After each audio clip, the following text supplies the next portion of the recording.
Você foi diagnosticado com doença de Peyronie. E agora? Você precisa fazer a cirurgia para consertar este problema? Eu sou o Dr. Bruno Von Millen, especialista em tratamento cirúrgico da doença de Peyronie. E eu vou falar agora para vocês um pouco mais sobre quem é o paciente ideal para cada técnica de cirurgia. A doença de Peyronie possui duas fases. A inicial, chamada de inflamatória, onde o pênis começa a ter um processo de entortamento e ele começa a ter um processo de dor. O paciente começa a experimentar dor durante a relação sexual e durante uma rigidez que nem necessariamente está relacionada com o ato sexual em si. Esta fase inflamatória, ela dura em torno de 9 meses e após os 9 meses, esse paciente vai entrar na segunda fase da doença, a fase fibrótica, onde essa tortuosidade ela vai ser definitiva e o paciente não vai mais ter o processo de dor relacionado às ereções. Contudo, essa tortuosidade vai ser permanente e se ela for acentuada, pode dificultar ou até impossibilitar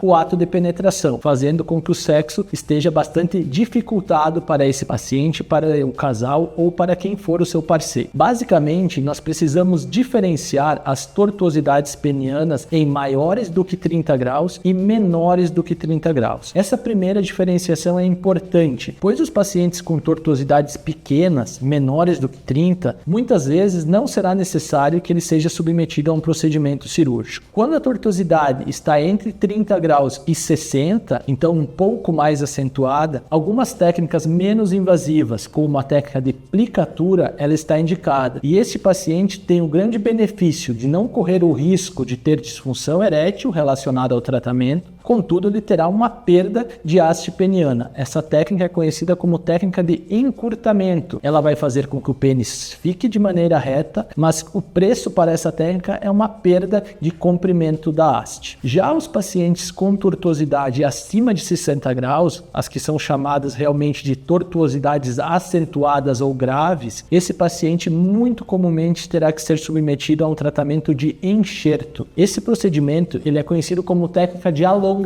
Nós conseguimos ir em direção ao comprimento que o paciente tinha antes de iniciar a doença. Contudo, essa técnica tem um efeito colateral possível, que é uma diminuição da força, da potência da ereção desse paciente. Com isso, a disfunção erétil é um efeito colateral do tratamento. A base é entender se esse paciente tem uma ereção completamente firme antes da cirurgia e se ele não tem comorbidades, porque esse vai ser o paciente ideal para passar pelo procedimento com sucesso. Já nos pacientes que têm deformações acentuadas ou biplanares, que são em 2 sentidos, e tem uma disfunção erétil associada, a ereção já não é firme no pré-operatório da doença de Peyronie, é muito importante nós conversarmos sobre prótese peniana. Nesse paciente, nós não só fazemos a correção da curvatura, como também nós inserimos dentro do pênis a prótese peniana. Ela pode ser a maleável ou a inflável, isso vai depender da escolha e do perfil de cada paciente, mas a cirurgia vai entregar para o paciente, além de uma correção da tortuosidade, também um método